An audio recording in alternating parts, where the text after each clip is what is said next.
வருடமும் ஏதாவது ஒரு நல்ல காரியம் பண்ணணுன்ற ஒரு நல்ல எண்ணம் கொண்டவர் கடந்த 11 வருடமாக நிறைய பல நல்ல செயல்களை செய்து வருகிறார். அதில் மேடை மெல்லிசை கச்சேரியில் நலிந்த இசைக்கலைஞர்கள் அனைவருக்கும் ஏதாவது ஒரு வழியில் தன்னால் முடிந்த அளவு உதவி செய்து கொண்டிருக்கிறார். அந்த வகையில் கொரோனா பீரியட்ல கிட்டத்தட்ட ஒரு 17,000 இசைக்கலைஞர்களுக்கு அவர் தன்னுடைய உதவியை செய்திருக்கிறார் என்பதை சொல்வதில் நாம் பெரும் மகிழ்ச்சி அடைகிறோம். அந்த தருணத்தில் தனது பிறந்த நாளை கொண்டாடும் இன்று திரு ராதா ரவி அவர்கள் கரங்களால் அப்படி நலிவடைந்த ஒரு 30 இசைக்கலைஞர்களுக்கு இன்று மளிகை பொருட்களை கொடுத்து தான் தன்னுடைய பிறந்தநாளை கொண்டாட வேண்டும் என்ற ஒரு நல்ல எண்ணத்தில் இன்று கொடுத்தார். இதற்கு வந்திருக்கும் உங்கள் அனைவரையும் அவர் சார்பாகவும் திரு ராதா ரவி அவர்களையும் திரு சத்யா அவர்களையும் திரு திருமுருகன் அவர்களையும் விழாவிற்கு வருக வருக என்று வரவேற்று நிகழ்ச்சியை துவங்குகிறோம். நன்றி. எல்லோருக்கும் காலை வணக்கம். இன்றைய என்ன சொல்றது, ரொம்ப முக்கியமான நாள் என்னோடது. மேடை மெல்லிசை கலைஞர்களுக்கு ரொம்ப இன்றைக்கி வந்து பார்த்திங்கன்னா இந்த டிஜே மூலிமா ரொம்ப பாதிப்பாயிருக்கிறதுனால என்னோட தொண்டுகள் மற்றும் எந்த விஷயமா இருந்தாலும் ஃபஸ்ட்டு அவங்களுக்கு தான் போகும். ஏன்னா பாடுறவங்களும் இன்றைக்கி கீபோர்டு வாசிக்கிற கச்சேரிகளும் எல்லாம் செக்யூரிட்டி வேலை பார்க்குறாங்க. இன்றைக்கி செக்யூரிட்டி வேலையும் கிட்டத்தட்ட அதுக்கும் ரொம்ப கஷ்டப்பட்டு கேகே நகர் டிப்போ சுற்றிலாம் வாழ்ந்துட்டுருக்காங்க. சொல்ல முடியாத சூழ்நிலை வாழ்ந்துட்டுருக்காங்க. இத்தனைக்கும் மேடை மெல்லிசை கலைஞர்கள் எதனால் வந்துன்னா இந்த டிஜேவால் வந்த ஒரு விஷயம் தான். ஏன்னா நானும் மேடை மெல்லிசையிலேருந்து தான் வந்துடும். நானும் சரி சத்யாவும் சரி, நாங்களாம் ஒரு பேட்ச். அதனால் நாங்கள் 2 பேரும் அங்கேருந்து வந்தவங்க தான். அதனால் எங்களுக்கு அந்த பெயின் தெரியும் எங்களுக்கு. அதனால் அவங்களாம் பார்க்கும்போது ரொம்ப கஷ்டமாக இருந்ததுனால முதல்ல கொரோனா டைமில் ஆரம்பித்த ஒரு விஷயம் அது. கிட்டத்தட்ட 17 மாவட்டங்களுக்கு போகணும் எங்களோட தயாரிப்பு நிறுவனம்.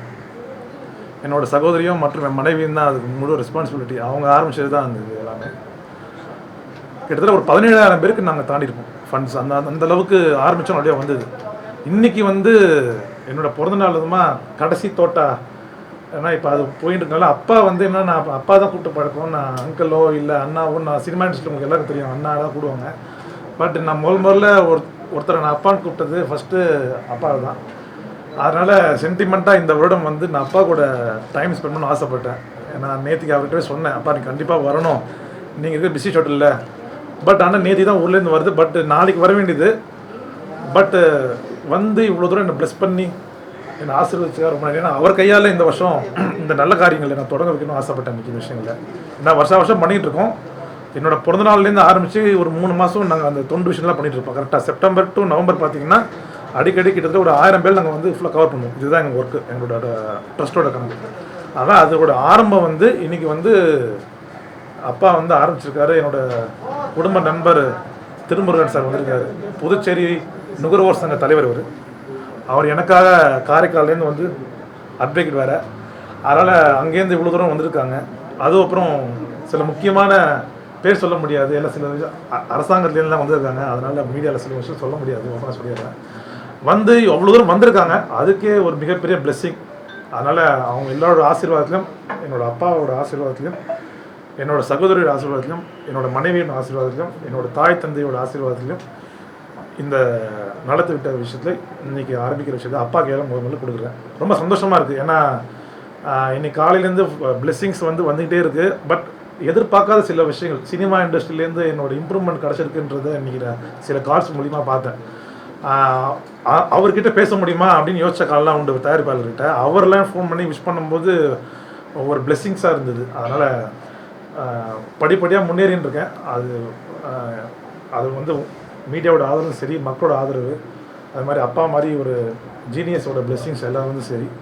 அதனால் இந்த நேரத்தில் தயாரிப்பாளர் சங்கத்துக்கும் நன்றி சொல்லி, ஏன்னா அவங்க சைட்லேருந்து எனக்கு பிளெஸ்ஸிங்ஸ் வந்துட்டுருக்கு. ஒரு பக்கம் ஃபோன் பண்ணிகிட்டே இருக்காங்க, மெசேஜ் வந்துட்டே இருக்குது. தயாரிப்பாளர் சங்கத்துலேருந்தும் முரளி சாருக்கு நன்றி சொல்லி, விஜய் முரளி சாருக்கு நன்றி சொல்லி, மற்றும் செக்ரட்டரி ட்ரெஸர் எல்லாருக்கும் நன்றி சொல்கிறேன்.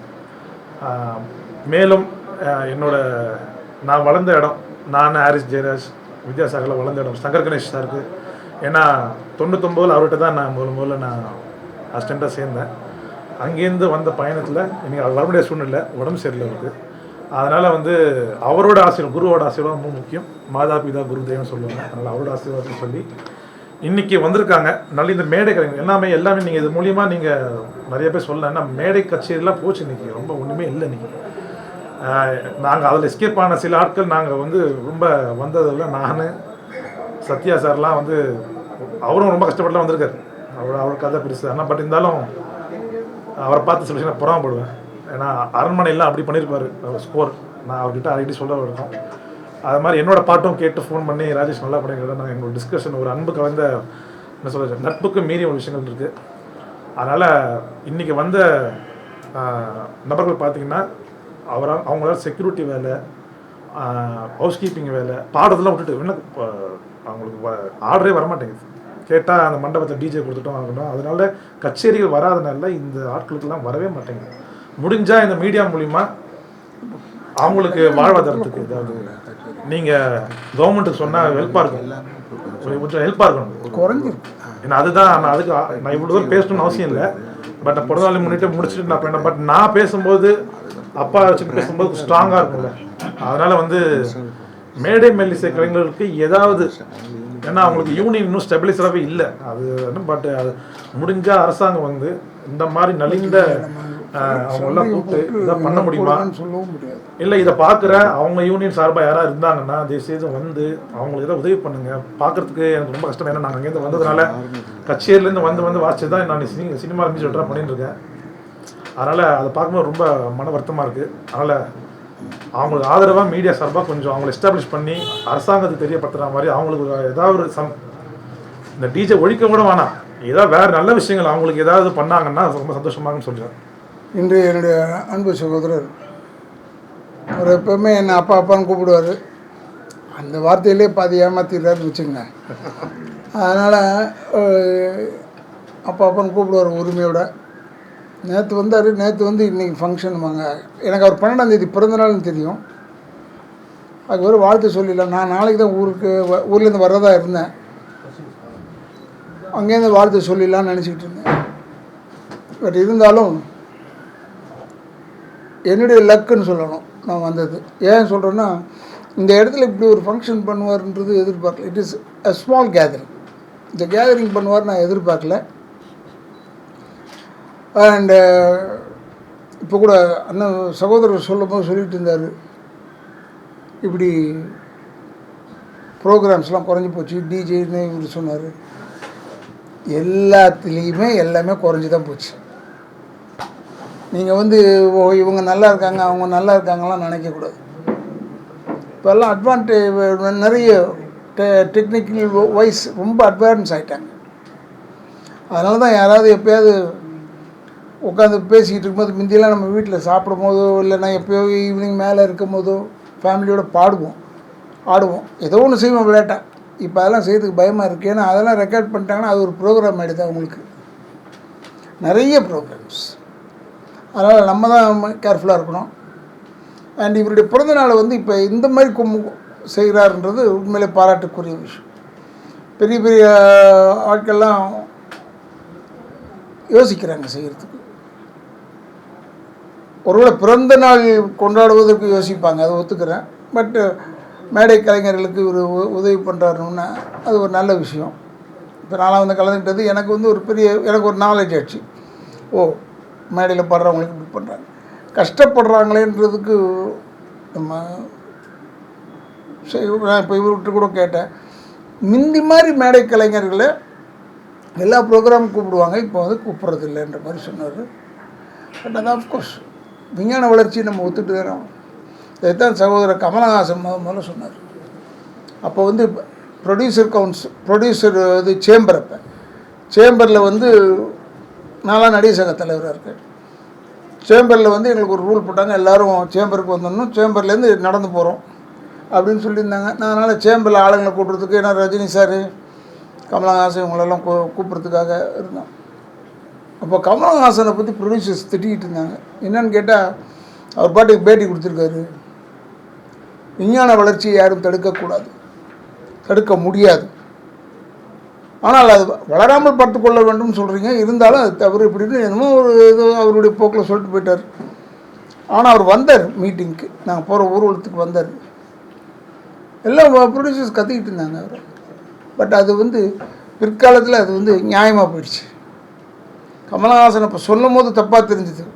பட் அது பிற்காலத்தில் பார்த்தீங்கன்னா கேசட் கீசட் அது இதுன்னு வர ஆரம்பிச்சிருச்சு. அதனால தான் இப்போ யாரையாவது சத்தம் போட்டோம்னா யோசிச்சு செய்யுங்க, விஞ்ஞான வளர்ச்சி வேறு மாதிரி ஏதோ ஆகிட போகுதுன்றதுக்கு சொன்னேன். இப்போ பார்த்திங்கன்னா ஏஐன்னு ஒன்று வந்திருக்கு. இறந்தவர்கள் கூட உயிரோடு இருக்கிற மாதிரியே பண்ணிட்டு வாங்க.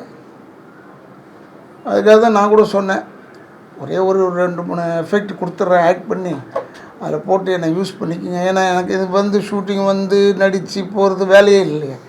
அந்த ஏஐன்னு போட்ட உடனே அதுலேயே அவங்க வாய்ஸை கொண்டாந்துடுறாங்க, அதுலேயே அவங்க உருவத்தை கொண்டாந்துடுறாங்க. இப்போ கூட சொன்னாங்க, சகோதரர் விஜயகாந்துடைய உருவம் கொஞ்சம் டிஃப்ரென்ஸாக இருக்குது. கொஞ்சம் தானே டிஃப்ரென்ஸாக இருக்குது, அது சரியாயிடும் போக ஓஹோ இந்த பக்கம் கொஞ்சம் இறங்கணும், இந்த பக்கம் ஏறணுன்றது நினைப்பாங்க. அதனால் விஞ்ஞான வளர்ச்சியை நம்ம ஏற்றுக்கிட்டு தான் ஆகணும். பட் விஞ்ஞான வளர்ச்சியில் கூட இவ்வளோ கேமரா இருக்க, என்ன விஞ்ஞான வளர்ச்சி வந்தாலும் நீங்கள் பாட்டுக்கு பேசுங்க நாங்கள் எடுத்துக்கிறோன்னு சொல்ல முடியாது. எதிர்க்க தான் லைவில் தான் எடுக்க முடியாது. ஸோ அட்லீஸ்ட் நம்ம இருக்கிற வரைக்கும் கொஞ்சம் லைவில் இருந்ததுன்னா எங்களுக்கெல்லாம் ஒரு வாய்ப்பு இருக்குது. இப்படி வந்துட்டு போகிறதுக்கு, உங்களை பார்க்குறதுக்கு, அதுக்கெல்லாம் ஒரு வாய்ப்பு வரும். இதே நான் ரொம்ப விஞ்ஞான வளர்ச்சின்னு சொல்லிக்கிட்டே இருந்தோம்னா தமிழ் ஃபீல்டு மட்டும்தான் இப்படி.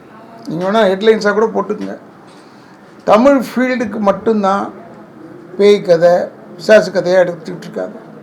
You go to Malayalam films, go to Andhra Telugu films பாருங்கள், கர்நாடகா ஃபேமிலி சப்ஜெக்ட் எடுக்கிறாங்க. கொஞ்சம் வித்தியாசமாக இருக்கும் அதில், அவ்வளோதான். பழைய பாசமலர் எடுக்க முடியாது, பாசமலரில் கொஞ்சம் வித்தியாசமாக எடுக்க முடியும். அதனால் இந்த விஞ்ஞான வளர்ச்சியை நம்ம அக்செப்ட் பண்ணி தான் ஆகிறோம். பட் அந்த மாதிரி ஒரு விஞ்ஞான வளர்ச்சியில் கூட பழைய மாதிரியே இவர் கஷ்டப்படுறவங்களை கூப்பிட்டு இந்த பொட்டலத்தை கொடுக்குறாருல, இந்த கிஃப்ட்டு கொடுக்குறாரு, அது விஞ்ஞான வளர்ச்சியில் ஒன்றுமே செய்ய முடியாது. அது நேராக தான் கொடுத்தாங்க. அது ரியலி அப்ரிஷியேட்டிவ். அண்ட் ஏன்னா இங்கே இப்போ வந்து என்னென்னமோ போயிட்டுருக்கு, பேசுகிறதுக்கு பயமாக இருக்குது. ஏன் பேசுகிறதுக்கு பயமாக இருக்குன்னு நம்ம லெவலுக்கு வச்சு தான் பேசுவோம். பட் சில பேர் பேசி ஈஸி கொஞ்சம் மாட்டிக்கிறாங்கல்ல, அது மாதிரிலாம் இல்லாமல் இந்த ஒரு நிகழ்ச்சியை நடத்தினேன். எனக்கு வந்து லோக்கல் சரக்கு ப்ரொடியூசர் தான் கூப்பிடுவேன் அவரை. அவர் லோக்கல் சரக்குன்னு ஒரு படம் எடுத்தார். அதனால் அவருக்கு என்னுடைய நன்றியை சொல்லி, அவருடைய நண்பர் பாண்டிச்சேரியில் வந்திருக்காரு, இவர் கூடவே இருந்தவர் வந்திருக்காரு, இவங்களுக்கெல்லாம் என்னுடைய நன்றியை சொல்லி, இது வந்திருக்க பத்திரிகையாளர்களுக்கு நான் ரொம்ப எப்பயுமே நன்றி கடன்பட்டவன். இப்போ எனக்கு உண்மையிலேயே ரொம்ப சந்தோஷமாக இருக்குது. ஏன்னா இது சின்ன ஃபங்க்ஷன் பெரிய ஃபங்க்ஷன் பார்க்காம எல்லா ஃபங்க்ஷனுக்கு நீங்கள் வந்திருக்கீங்க பாருங்கள். அதற்காக உங்களுக்கும் என்னுடைய பாராட்டுதலை தெரியும். இந்த இடத்தை அளித்திருப்பவர்களுக்கு என்னுடைய பாராட்டை தெரிவித்து, அடுத்த முறை இன்னும் ஒரு பெருசாக செய்வார். ஏன்னா வருஷம் செய்கிறாருன்னு சொன்னாங்க. சும்மா பிறந்த நாளே ஏண்டா வந்ததுன்னு நினைக்கக்கூடாது, அந்தளவுக்கு ஆகிடக்கூடாது. அதனால் அது பெருசாக செய்யட்டும், எல்லோரும் நாங்களாம் வந்து கலந்துக்கிட்டு பெருமைப்படுத்துவோம் என்று மட்டும் சொல்லி என்னுடைய பிறந்தநாள் வாழ்த்துக்களை தெரிவித்து விடைபெறுகிறேன். நன்றி, வணக்கம். ராஜேஷ் வந்து என்னோட சகோதரர் மாதிரி. அவர் வந்து இந்த பிறந்தநாள் நிகழ்ச்சிக்கு கூப்பிட்டுருக்கும் போது இன்றைக்கி ஆக்சுவலாக உண்மையிலே காரைக்காலில் செஷன்ஸ் கோர்ட்டில் மர்டர் கேஸ் இருக்குது, விட்னஸ் வரேன்னாங்க. விட்னஸை வர வேணான்னு சொல்லிட்டு இன்றைக்கி வந்து அவரோட அன்புக்கு கட்டுப்பட்டு வந்திருக்கேன். அவர் வந்து இந்த பிறந்தநாள் கொண்டாடுறாங்கன்ற விஷயத்தை விட பிறந்த நாளுக்கு ஒரு வாய்ப்பாக எடுத்துக்கிட்டார். இந்த பிறந்தநாள் ஒரு வாய்ப்பாக எடுத்துக்கிட்டு அவர் உதவி செய்ய அந்த வாய்ப்பாக எடுத்துக்கிட்டாருன்னு தான் நான் நினைக்கிறேன். அதுபோல் இல்லாமல் அவர் செய்கின்ற அனைத்து காரியமும் சிறப்பாக செய்கிறாரு. ப்ரொடியூசராக இருக்கட்டும், இசையாக இருக்கட்டும், எல்லாமே சிறப்பாக செய்து கொண்டிருக்கிறார். அவர் வாழ்க்கையில் வந்து மேலும் மேலும் உயரணும். இந்த நிகழ்ச்சி இன்னும் பிரம்மாண்டமாக நடக்கணும், இன்னும் பல பேருக்கு போய் சேரணும். இந்த டிஜே போன்ற விஷயங்கள்லாம் சொல்லப்படுது இல்லையா, பாரம்பரியம் ஒன்று இருக்குது, டிஜே ஒன்று இருக்குது. டிஜேயோட இது வந்து அவர் சொல்கிற மாதிரி அந்த அட்மாஸ்பியரை கெடுக்கக்கூடிய வழியில் நான் கல்யாணத்துலலாம் வைக்கும்போது கொஞ்சம் அட்மாஸ்பியரே கெட்டு போகிற அளவுக்கு கூட இருக்குது. அதனால் மேடை இசைக்கலைஞர்களையும் போற்ற வேண்டும், அவர்களுக்கும் ஆதரவு கொடுக்க ஒரு பழக்கத்தை நம்ம வந்து உடனே அப்படியே மாறிடுச்சுன்னா அப்படியே தூக்கி போட்டுட்டு போகாமல் அவர்களுக்கும் வாய்ப்பு கொடுக்கறதுக்கான வாய்ப்பை இன்றைக்கி இந்த முறையில் எப்படியா சேர்க்கணும்னு வேண்டிக்கிறேன். அதுபோல் ஐயா அவர்கள் வந்து சிறு வயசுலேருந்து பார்த்து ரசித்து பார்த்தவர். அவங்க வந்து அவர் வில்லனாக கதாநாயகனாக நடித்ததை விட அவர் நகைச்சுவையில் பண்ணது தான் நான் ரொம்ப ரசித்து பார்த்துருக்கேன். அதை நம்ம ரசித்து கூட அவரோட காமெடி பேச்செல்லாம் சொல்லிட்டு போனாங்க. அவர் நிகழ்ச்சியில் பங்கேற்றது முத்தாய்ப்பாக இருக்குது. அப்பான்ற வார்த்தை வந்து பொய்யா சொன்னால் கூட அழகு தான். அதனால் வந்து அதில் என்றைக்கும் ஒரு உரிமை இருக்கும், அன்பு இருக்கும். இன்றைக்கி அப்பாவாக அவர் வந்ததில் பெரும் மகிழ்ச்சி அடைகிறேன். இந்த நிகழ்ச்சியில் கலந்துட்ட அனைவருக்கும், இந்த பத்திரிகை ஆசிரியர்களுக்கு, பத்திரிகையாளர்களுக்கும் என் நன்றியை தெரிவித்துள்ளேன். நன்றி. ராஜேஷ் வந்து எனக்கு ரொம்ப வருஷமாக ரொம்ப நல்லா தெரியும். ஆஸ் எ ஃப்ரெண்டாக இல்லாமல் நாங்கள் ஆக்சுவலாக ஒரு பிரதர்ஸ் மாதிரி தான் பழகுவோம். அவர் வாயை திறந்தாலே காட் பிளஸ் யூன்னு தான் சொல்லுவார். ஸோ அந்த மாதிரி ஒரு அழகான ஒரு உண்மையான அன்பான ஒரு பர்சன். நாங்கள் ஜென்ரலாகவே ஏதாவது டிஸ்கஸ் பண்ணி பேசிப்போம். மியூசிக் இல்லாமல் அதர் தேன் மற்ற விஷயங்கள்லாம் பேசுவோம். அப்போ கூட அவர் வந்து மற்றவங்களுக்கு உதவி பண்ணுற விஷயத்த மட்டும்தான் நிறையா வந்து பேசுவார். இப்போ அவர் வந்து இன்றைக்கி தான் அவர் தெரியப்படுத்துகிறாரு இந்த மாதிரி பண்ணுறதெல்லாம். ஆனால் தெரியாமல் எவ்வளோ இன்னும் நிறையா பண்ணிட்டு தான் இருக்கார். ஸோ அந்த மாதிரி அவரோட குரு பக்தியும் அவருடைய பெற்றோர்களோட இந்த பக்தி இதெல்லாம் தான் அவர் வந்து இந்த உயரத்துக்கு வந்து கொண்டு வருது. இன்னும் ஃபிலிமில் வந்து அவர் இன்னும் கூடிய விரைவில் மிகப்பெரிய லெவலில் கண்டிப்பாக வருவார். இப்போ ரீசெண்டாக ஒரு சாங்கு எனக்கு அனுப்பிச்சிருந்தார். ராதாரவி சாரோட வீடியோ ஒன்று, லிரிக்கல் வீடியோ ஒன்று பார்த்தேன். ரொம்ப எக்ஸலண்ட்டாக இருந்துச்சு.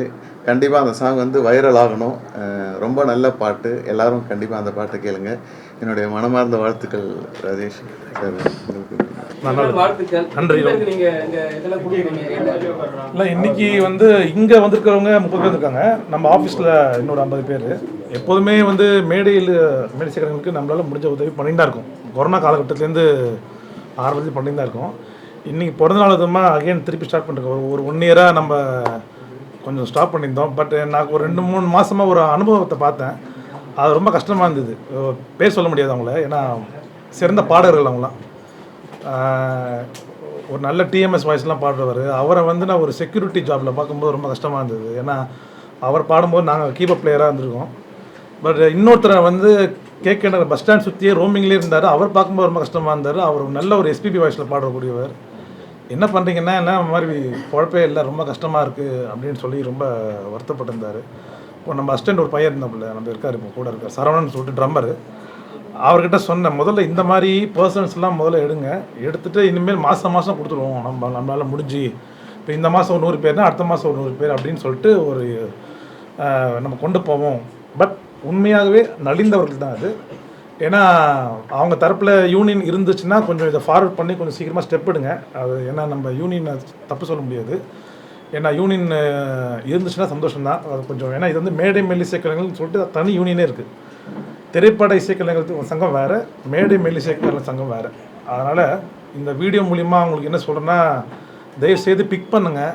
நிறைய பேர் ரொம்ப பாதிப்பில் இருக்காங்க. இன்சூரன்ஸ்லாம் போடலாம். நிறைய பேர் இன்சூரன்ஸ் போட்டேன்னு சொல்கிறீங்க, போடலாம். எனக்கு தெரிஞ்சு வாய் வார்த்தையாக இல்லாமல் மேடை மெல்லி இசைக்கலைஞர்கள் செஞ்சால் ரொம்ப பெட்டராக இருக்கும்னு நான் கொஞ்சம் ஆதங்கத்தோடு சொல்ல ஒரு தாழ்மையாக கூட கேட்டுக்கிறேன். ஏன்னா அவங்களுக்காக தாழ்மையாக கேட்குறது எனக்கு ஒன்றும் வருத்தப்படுற விஷயம் கிடையாது. கேட்கும்போது சொன்னாங்க இங்கே ஒரு யூனியன் இருக்குது, அங்கே ஒரு யூனியன் இருக்குது, கிட்டத்தட்ட 4-5 யூனியன் இருக்குன்றாங்க சென்னையில். எனக்கு தெரிஞ்சு பேசுவாங்க, அவங்க அடுத்த ப்ரெஸ் மீட்டில் பேசுவாங்க. இப்போ அடுத்தவங்க அவங்க தான் பேச போகிறாங்க. அந்த 4-5 யூனியனும் கொஞ்சம் பெட்டராக தலைவர்களும் சரி மற்ற நிர்வாகிகளும் சரி கொஞ்சம் ஸ்டெப் எடுங்க. ஏன்னா வாழ்வாதாரத்தை நோக்கி இருக்கிறவங்க, அதை நம்பி தான் இருக்கிறவங்க. என்னோட சீனியர் பிளேயர்லாம், நான் அவங்கள பார்த்து வியப்படைஞ்ச பிளேயர்ஸ்லாம் வந்து என்கிட்ட நிவாரணம் வாங்கும்போது எனக்கு ரொம்ப கஷ்டமாக இருக்குது. மனவேரோடு சொல்கிறேன். ஏன்னா இன்றைக்கி என்னோட பிறந்தநாளாக இருந்தாலும் நான் ஒரு மேடை மெல்லி இசைக்கலைஞர்கள் சத்யாவும் சரி, சத்யாவும் எல்லாருக்கும் தெரியும். ஒரு ஹிட் படத்தை கொடுத்த அரண்மனை, எங்கே எப்போ அந்த மாதிரி பல படங்கள். இப்போ அடுத்தது வரிசையாக சுந்தர்சி படம்லாம் பண்ணிகிட்டே இருக்கார். இன்றைக்கி டாப்பில் இருக்காருன்னா அவரோட சீனியர்ஸ் எப்பவுமே மதிப்பார். நான் இத்தனைக்கும் அவரோட ஜூனியர் தான். பட் இருந்தாலும் என்கிட்ட வந்து அவரும் ஒரு அஃபெக்ஷனேட்டிவாக இருப்பார். அவரும் நிறைய மறைமுகமாக செஞ்சுன்னு தான் இருக்கார். அது எனக்கு தெரியும். நான் வெளியில் கொண்டு வரல அவர். பட் நான் அவர் செய்கிறத நான் கொண்டு வருவேன் கூடிய விதத்தில். ஏன்னா அப்போ தான் நிறைய பேர் செய்ய வரணும். திரைப்பட இசையமைப்பாளர்களும் செய்யலாம், அந்த ஆரம்பமாக செய்கிறாங்க. பட்டு இன்னும் டெப்த், இன்னும் கீழ்மட்ட லெவல் நிறையா இருக்குது. அவங்க செஞ்சுட்டு இருக்கிறது வேறு மாதிரி. கீழ்மட்ட பிளேஸ் நிறைய பேர் இருக்காங்க, பாடகிகள் இருக்காங்க, பாடகர்கள் இருக்காங்க. நலிந்த கலைஞர்கள் நீங்கள் சொல்கிறீங்க. ஆனால் வந்து நம்ம தமிழ்நாட்டில் மட்டும்தான் நலிந்த கலைஞர்கள் நிறைய பேர் இருக்காங்க. ஆனால் வந்து படத்தில் பாடுறவங்க கொள்றவங்க எல்லாருமே வந்து ஃபாரின், இப்போ மியூசிக் டைரக்டர் இருந்தால் கூட ஃபாரின் போய் தான் வந்து ஒரு மியூசிக் கம்போஸே பண்ணுறாங்க. ஏன் இவங்களை வந்து யாரும் கவனிக்காத நிலைமை வந்தது உங்களுக்கு? அப்படி இல்லையே. இப்போ என்னோட பேட்ச்லேயே பார்த்தீங்கன்னா சத்யா இருக்காரு. நான் அவரோட ஸ்டூடியோ நிறையா போகிறது வழக்கம். சுந்தர் சி சார் இங்கே உட்காந்து தான் கம்போஸ் பண்ணுறாரு. சுந்தர் சி சார் கிட்ட இவர் வந்து எனக்கு இதில் வேட்டிகனில் போடுங்க, லண்டனில் போடுங்க, இவர் கேட்கறது கிடையாது. இல்லை நான் கேட்குற அர்த்தம் சொல்கிறது அர்த்தம் வர இவர் கேட்கணும், இவர் கேட்கல. இவரை மாதிரி இருக்கணுன்ற அப்போ தான் தயாரிப்பாளருக்கு சிக்கனம் ஆகும். நான் அப்படி தான் சொல்லுவேன். நான் பொதுவாக தயாரிப்பாளரும் பேசுவேன். இப்போ இசையமைப்பாளராக நான் பேசினோம்னா ஒரு தயாரிப்பாளர் நம்ம கம்போசிங் பண்ணுறது எங்கே வேணால் பண்ணலாம். கம்போஸ் போனால் டியூன் பண்ணால் எங்கே வேணால் வரப்போகுது. பட் அது கேட்குறது நான் வந்து தப்புன்னு சொல்லுவேன். அது வந்து நான் ஒத்துக்க மாட்டேன் விஷயத்த. நான் வந்து சுவிட்சர்லாந்து பண்ணால் தான் கம்போஸ் வரும், லண்டனில் போனால் கம்போஸ் வரும்லாம் கிடையாது. இப்போ இருக்க யங்ஸ்டர்ஸ் எல்லாமே தெளிவாக இருக்கும் நாங்களாம் பாருங்களா. அது மாதிரி நிறைய எங்களோட பேட்ச்மேட்ஸ் எல்லாமே பார்த்தீங்கன்னா they are well doing the music. நான் வந்து இவர் பார்த்து சில விஷயம்லாம் கற்றுப்பேன். அவரோட ஸ்டூடியோ விட்டு இது வரைக்கும் நான் வெளியில் போய் எங்கேயும் நான் கம்போஸ் பண்ணி பார்த்தேன். நானும் பண்ணதில்லை. பட் இருந்தாலும் என்னோட சீனியரே ஓகே அவர் கரெக்டாக இருக்கார், பர்ஃபெக்டாக இருக்காரு. ஏன்னா இவரும் வாங்கிட்டு யார்ட்ட கேட்கறதில்ல, சார் அங்கே கொஞ்சம் பாங்குரோல் ஹோட்டல் போடுங்க, சோலாவில் போடுங்க, நான் கம்போசிங் மட்டும் சொல்கிறதே இல்லையே. நான் எப்படி பார்த்தேன் சில பேர் மட்டும்தான் நீங்க சொல்ற மாதிரி இருக்காங்க. மற்ற எல்லாருமே வளர்ந்தவங்க சின்னதுல இருந்து பெரியவங்க மட்டும் எல்லாருமே வந்து டைரக்டா ஒரு ப்ரொடியூசர் வந்து கதை சொன்னா ஃபாரினா போய் கேட்கறாங்க. இது வந்து மற்ற கலைஞர்களுக்கு வந்து பாதிப்பு ஏற்படாதா? கண்டிப்பாக ஆகும் சார். அதுதான் பேசிட்டு இருக்கேன். நான் என்ன சொல்றேன்னா எல்லாரும் மாதிரி இருக்கணும். முதல்ல நீங்கள் கலைஞர் ஃபஸ்ட்டு ப்ரொடியூசர்ஸ் அங்கே மாட்டுறாங்கல்ல. இங்கேருந்து நீங்கள் பேங்காக் கம்போசிங் அனுப்புனா பேங்காக் டிக்கெட்டுக்கு வந்து அப் அண்ட் டவுன் டிக்கெட்டு அவங்க அசிஸ்டன்ட் 3 பேர் சும்மாலாம் போக முடியாதுல்ல. அப்போ அவருக்கு ரூம் போடணும். பவுன்சர் நீங்கள் அதுவாக வரீங்க சரி. அது நீங்கள் நடிகர்கள் போங்க. இங்கே மியூசிக் டேரக்டரில் பவுன்ஸ் கேட்க மாட்டாங்க. நீங்கள் சார் அது வந்து ஃபங்க்ஷன் அரேஞ்ச் பண்ணும்போது அவங்க ஒரு மரியாதை தான் பண்ணுறாங்க. நீங்கள் ஏ ரஹ்மான் சார், அனிருத் சார்லாம் பேசும்போதுலாம் ஒரு ஃபங்க்ஷனில் அரேஞ்ச் பண்ணுறது. இப்போ ஃபார் எக்ஸாம்பிள் நாளைக்கு ஒரு ஃபங்க்ஷன் பெரிய லெவலில் பண்ணுறேன்னு வச்சுக்கோங்களேன், கிராண்ட் ஃபங்க்ஷன் அங்கே 1,00,000 பேர் வரணும்னா நான் சத்தியாக பவுன்சர் வைப்பேன். ஏன்னா சேஃப்டி பக்கம் அவரை போய் யாரும் இடிச்சிடக்கூடாது. அதுவும் சேஃப்டிக்காக தான். அது வந்து பந்தான்னு நான் சொல்ல மாட்டேன். நீங்கள் கம்போசிங் கேட்டிங்க, அதை நான் பேசிட்டேன். ஆனால் பவுன்சர்ஸ் வந்து வைக்கிறாங்க, ஆக்டருக்கு வைக்கிறாங்க, இவங்களுக்கு வைக்கிறாங்கன்னா அது தயாரிப்பாளரோட காசாக வீண் செலவு போகாமல் இருந்தால் சந்தோஷம். ஒரு ஃபங்க்ஷன் ஈவெண்ட் நடக்குது, அவருக்கு ஒரு பாதுகாப்பு தரணும். நீங்கள் யோசிச்சு பாருங்கள், செல்ஃபி எடுக்கும்போது 10 பேர் வந்து நின்று அவர் மேலே விழுந்தாங்கன்னா அந்த தயாரிப்பாளருக்கு தான் அதுக்கு வந்து பதில் சொல்லணும். அந்த ஆக்டர் நம்பி வருவாங்க, எல்லாம் போவாங்க. ஆனால் ஷூட்டிங்க்கு நீங்கள் கேள்வி கேட்டிங்கன்னா அதை ஒத்துப்பேன். இப்போ அந்த கேள்வியே ஷூட்டிங்க்கே நீங்கள் பவுன்சரோட வந்தீங்கன்னா ஒத்துக்க மாட்டேன். ஒரு ஃபங்க்ஷனுக்கு ஈவெண்ட்டுக்கெல்லாம் பவுன்சர் போடுறது ஒரு பாதுகாப்பு நிமித்தமாக போடுறது தப்பு கிடையாது. சார், இந்த யோகி பாபு சாரோட விஷயத்தை வந்து நீங்கள் வந்து பகிரமாக ஆன்லைனில் பேசியிருக்கீங்க, மீடியாவில் பேசியிருக்கீங்க. ஸோ இது யார் மேலே தப்பு? ஆக்சுவலாக உங்கள் மேலே என்னுடைய பாயிண்ட் ஆஃப் வியூவில் இருந்து உங்கள் மேலே தப்பு தான் நான் சொல்லுவேன். ஏன்னா நீங்கள் தான் அவரை புக் பண்ணுறீங்க, நீங்கள் தான் அவரை கால்ஷீட் பண்ணுங்க. 2 நாள் 3 நாள் ஷூட்டிங் வராரா பார்க்கணும். வராமல் இருந்தால் இல்லை சார் எங்களுக்கு தேவையில்லை, யோகி பாபுனால என்னுடைய மூவி ஓட போகிறது இல்லை, என்னுடைய மூவி என்ன வச்சு நான் ஓட போகிறோம், அழகாக பண்ணியிருக்கலாமே. இதில் அவ்வளோ நாள் சொல்லாத ஒரு விஷயத்தை வந்து ஏன் வந்து இந்த இது மூலமாக நீங்கள் சொல்ல இல்லையே? நீங்கள் என்னோட ஃபர்ஸ்ட் ஆடியோ லான்ச்சில் பார்க்க நான் பேசியிருப்பேன். என்ன பேசிப்பேன்னா, சக நடிகர்கள் வரல நான் வருத்தப்பட்டிருப்பேன். ஃபர்ஸ்ட் அங்கேயே நான் உடச்சிடுவேன். நான் வந்து என்னோட அதுதான் இருங்க. நீங்கள் இப்போ நீங்கள் அவரை பற்றி கேட்குறீங்களா? நீங்கள் யோகி பாபு தான் சினிமான்னு பேசிட்டு இருக்கீங்க. நம்ம யோகி பாபு பற்றி பேசாமல் தான் நல்லது. ஏன்னா எனக்கு ஒரு பெயின் ஆச்சா, என்ன மாதிரி ஒரு 20 பேர் பெயின் ஆகி என்கிட்ட வந்து நிற்கிறான். இந்த மாதிரிப்பா நீங்கள் சொல்ல, நான் எங்கன்னு சொல்ல முடியும்? அவர் பணம் வாங்குற, நீங்கள் கேட்குற கரெக்டு. 2 நாள் வரணும், 3 நாள் வர வேணான்னு. ஆனால் மொத்த பணத்தையும் பிப்ரவரி மாதம் 1ஆம் தேதி வாங்கிட்டு போயிட்டு நீங்கள் லாக் ஆகிட்டீங்கன்னா நீங்கள் ப்ரொடியூசர் வந்து ஒத்திப்பீங்களா? வேணா விட்டுருவீங்களா? அதை போய் சொல்லுங்க பார்க்கலாம். நீங்கள் ப்ரொடியூசர், நான் கேட்க சொல்லுங்க. நீங்கள் சொன்னீங்க 2 நாள் கேஷன்னு. சார் நான் என்ன கேட்குறேன்னா, சரி சரி என்னன்னா நீங்க இவ்வளவு நாள் கழிச்சு ஒரு மீடியால வந்து சொல்லக்கூடிய காரணம் சார், இப்போ இருக்கிற தயாரிப்பாளர் சங்கம் சூப்பராக ஸ்டெப் எடுக்கிறாங்கல்ல சார், அவங்க வாழ்த்து பண்ணுறேன். ஏன்னா அவங்க வாழ்த்துக்கள். ஏன்னா இப்போ எடுக்கிற ஸ்டெப்பை போல்டாக, இப்போ கூட நேற்றுக்கு சில விஷயங்கள் நடந்து தான் இருக்குது, எனக்கு காதுக்கு வந்து தான் இருக்குது. இன்னும் தயாரிப்பாளர் சங்கம் எதுவும் ஒத்துக்க மாட்டேன்றாங்க. அவங்க கொடுக்குற விஷயத்துக்கு நடிகர் சங்கத்துக்கு வரதுக்கு ஒத்துக்காமல் இருந்தால் தான் எங்களுக்கு நல்லது. ஏன்னா இவங்க சொல்கிற பாயிண்ட் ஆஃப் வியூவில் சம்பளம் ஏற்ற மாட்டேன், சம்பளம் ஏற்றுனது தான் கம்மி பண்ண முடியாதுன்னா நீங்கள் சொல்ல மட்டும் தயாரிப்பாளர் இஷ்டம், கொடுக்குறாங்க பண்ணுறாங்க. எனக்கு என்னோட பாயிண்ட் ஆஃப் வியூவில் ஒரு ஆடியோ லான்ச் ப்ரமோஷன் வரைக்குமாவது வரட்டுமேன்ற, அது ஏன் வர மாட்டேங்க? சரி, இவ்வளோ தூரம் பேசுனீங்களா யோகி பாபு பற்றி பேசுங்களா? இப்போ நேற்று ஆடியோ லான்ச் ஏன் போனார்?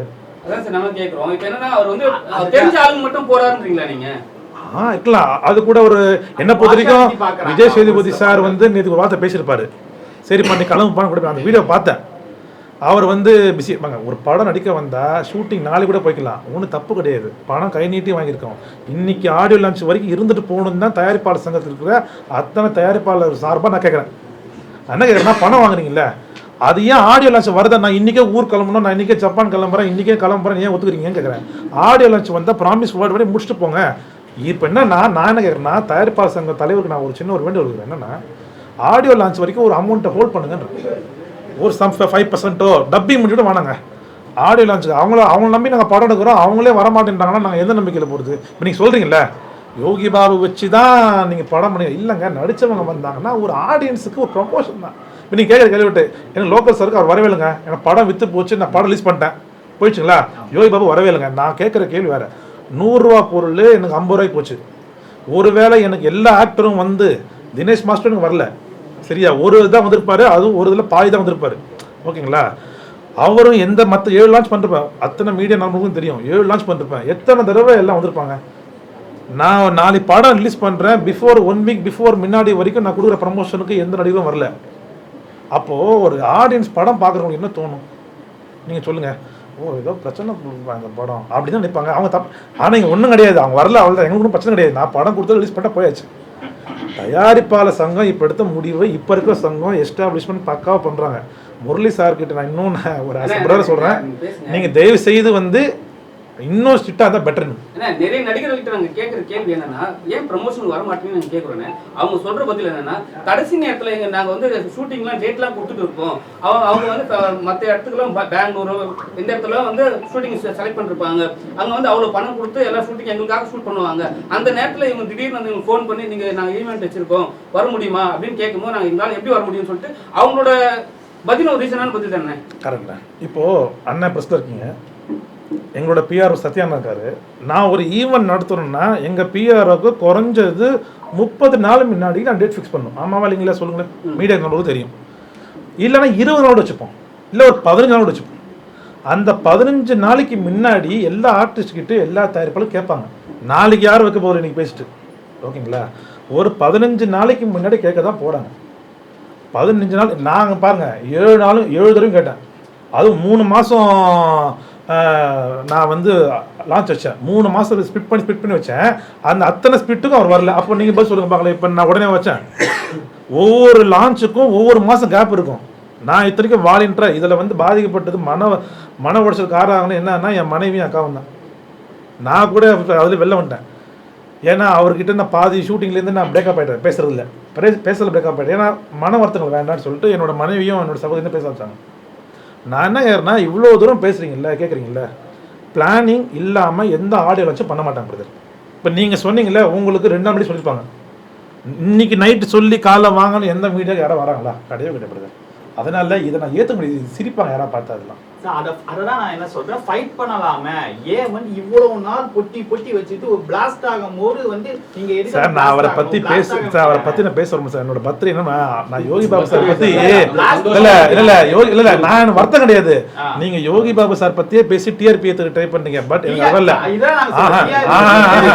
நான் ஒரே விஷயம் பேசுறேன், Yogi Babu no sir, Yogi Babu is actor, வந்திருக்காரு, நல்ல நடிகர், எனக்கு கரெக்டா வரல, முடிஞ்சு போச்சு, நான் பேசிட்டேன், முடிஞ்சு போச்சு. இப்போ அவரை வந்து பாயிண்ட் ஆஃப் வியூல பேசணும்னு எனக்கு அவசியம் கிடையாது, ஏன்னா அவர் காரணம் பண்ணணும்னு அவசியம் கிடையாது. நான் அதுக்கு இங்கே வரல, எங்களை அடுத்த வேலைகள் இருக்குது. நான் அடுத்த படம் முடிச்சு 3வது படம் ப்ரொடக்ஷன் பண்ண ஆரம்பிச்சு நாங்கள் டிஸ்கஷனில் உட்காந்துருக்கோம். நவம்பரில் அடுத்த படம் ஷூட்டிங் போயிட்டு இருக்கோம், புரியுங்களா. எல்லாரும் அவங்க அடுத்த வேலைக்கு போயாச்சு, அவரும் அடுத்த வேலைக்கு படம் பண்ணிட்டு இருக்காரு, ஏதோ எல்லாம் பேசிட்டு இருக்காரு, பண்ணிட்டு இருக்காரு. நல்லா பண்ணால் சந்தோஷங்க, எனக்கு அது சினிமா நல்லா இருந்தால் சந்தோஷம் தான். நான் வந்து நீங்கள் யோகி பாபு பற்றியே கேட்டு என்னோடய வாய்ஸ் எடுத்து அதில் என்ன பண்ணலாம் அப்படின்னா, யோகி பாபு ஃபோன் பண்ணி என்னப்பா திருப்பி எதை பற்றி பேச எங்கேயா விசாரிக்க போய் இதெல்லாம் அவசியமே இல்லை. நான் எனக்கு என் படத்துக்கு இனிமேல் யார் வந்து விளம்பரம் வரைக்கும் வராங்களோ அவங்க வச்சு நான் படம் போகிறேன், அவ்வளோதானே. எனக்கு யோகி பாபு சார் பற்றி பேச அவசியமே இல்லை, வேஸ்ட்டு. அதுக்கு நான் ஏன் பேசினேன்னா என் மேலே தப்பு சொன்னாங்க, நான் சும்மா சொன்னேன்னு சொன்னாங்க, அதுக்கு தான் நான் பேசினேன். அதுக்கப்புறம் நான் எந்த இன்டர்வியூவில் பேசிட்டு இருக்கேன்னா கவனிங்க, 2 சேனல் 2 3 சேனல், அதுக்கப்புறம் எந்த சேனலையும் ஸ்டாப் பண்ணிட்டேன். எனக்கு அதை பற்றி அவசியமே பேசுகிறதுக்கு அவரை பற்றி பேசி நம்ம கார்னர் பண்ண அவசியம் கிடையாது. அவர் ஒரு நல்ல நடிகர், அவரோட முடிஞ்ச விஷயம் தான். இதுக்கப்புறம் அவர் போகவே மாட்டேங்கிறீங்க? இல்லைங்க, நான் தான் சொல்கிறேன், என்னோட தயாரிப்பு நிறுவனத்துக்கு என்னோட கண்டிஷனுக்கு வரா ஒண்டி தான் நான் படம் எடுப்பேன்னா அதை நீங்கள் அண்டர்ஸ்டாண்ட் பண்ணிக்கணும். தெரியாது எடுக்க மாட்டேன்னு சொல்கிறது வேறு. ஆனால் என்னோட தயாரிப்பு நிறுவனம் என்ன முடிவு இருக்குதோ அது நான் ஆடியோ லான்ச்சுக்கு அப்புறம் கூட ரூபா கொடுப்பேன். வந்தால் வாங்க, இன்றைக்கி திறமைசாலி நிறைய பேர் இருக்காங்க சார்.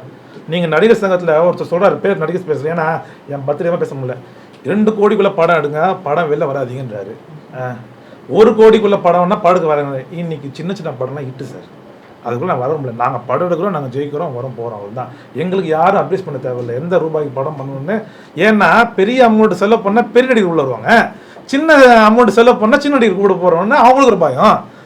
எங்கே சொல்லுங்க பார்க்கலாம், பெரிய படத்தை சின்ன நடிகர் போடுவாங்களான்னு போட மாட்டாங்க. தயாரிப்பு நிறுவனம் எப்போ ஸ்ட்ராங்காக இருக்கணும்னா சின்ன படங்கள் ஓடினா சின்ன ஆக்டர்லாம் மேலே வரணும். அப்போ தான் என்னோட நிறுவனம் என்ன முடிவு எடுத்துருக்கோம்னா, சின்ன ஆக்டருங்க, நலிந்த ஆக்டர்லாம் கிடையாது, சின்ன ஆக்டர்ஸுங்க எவ்வளோ திறமைசாலிங்க கஷ்டப்படுறாங்க, அவங்களுக்கு வாய்ப்பு கொடுப்போம். அதுதான் அடுத்த குறிக்கோள். இந்த படத்தை பண்ணிட்டோம். கடைசி தோட்டாலே நாங்கள் நிறையா பண்ணியாச்சு விஷயம்லாம். அடுத்த படங்கள்லாம் பண்ணிடுவோம். அதுதான் நீங்கள் என்னன்னா ஒரு சின்ன பட்ஜெட் போடுறீங்களே போதுன்றேன். நீங்கள் இவருக்கு போய் நீங்கள் இவ்வளோ சம்பளம் கொடுத்து வச்சுட்டு சார், இன்றைக்கி மார்க்கெட்டில் உங்களுக்கு தெரியாமல் இல்லை, Vijay sir, Rajini sir, Ajith sir 3 பேர் ஒண்டி தான் என்னை பொறுத்த வரைக்கும் நடத்துப்பேன். ஒவ்வொருத்தருக்கும் வேறு கூட ஆக்டர் இருக்கலாம். இந்த 3 பேருக்கு ஒண்டி தான் நான் படம் எடுக்க போகிறேன்னு சொன்னாலே லாபம். அவரை வச்சு நான் படம் எடுக்க போகிறேன்னு சொன்னாலே ஃபஸ்ட்டு லாபம் வந்துடுது. படங்கள்லாம் கண்டென்ட் வேணும். நீங்கள் சொல்லலாம் உடனே கண்டென்ட் இல்லை அந்த படம், அதெல்லாம் வேணாம். அவங்க ஃப்ரேமில் நின்னாலே காசு. அந்தளவுக்கு ஸ்டார் ஆகிட்டாங்க. ஓகேங்களா? இப்போது கண்டென்ட் நல்லா இருக்கணும், மேக்கிங் நல்லா இருக்கணும், நல்ல ஸ்கிரிப்ட் இருந்தால் நீங்கள் எல்லோரும் பார்க்கறது வராங்க. ஆனால் உங்களை மாதிரி மீடியா நண்பர்கள் இன்னும் சப்போர்ட் பண்ணிங்கன்னா இன்னும் சூப்பராக கண்டிப்பாக எங்களை மாதிரி நிறையா தயாரிப்பாளர்கள் கண்டிப்பாக வருவாங்க. இப்போ நான் பாருங்கள், லோக்கல் சரக்கு விட்டு நான் ஃபெயிலியர்னு எல்லாம் கிடையாது, எனக்கு ஆவரேஜாக ஓடிச்சு, எனக்கு பிரச்சனை கிடையாது. ஆனால் அதில் நடந்த எனக்கு நெகட்டிவ்லாம் நினச்சி நான் மனவிருத்தியாகி நான் படத்தை ப்ரொடக்ட்டை ஸ்டாப் பண்ணலையே, அடுத்தது பண்ணிட்டு இருக்கேன். ஏன்னா என் ஒர்க்கு எனக்கு தெரியும். நான் இந்த நடிகளை உண்டி தான் நினச்சி நான் சினிமா இண்டஸ்ட்ரிக்கு வரல. சினிமா பல கடல் இருக்குது, நிறைய திறமைசாலி நிறைய பேர் இருக்காங்க, அவங்க வச்சு நான் பண்ணிக்கிறேன். ஒன்றும் சரிங்களா? போகல. தேங்க்யூ.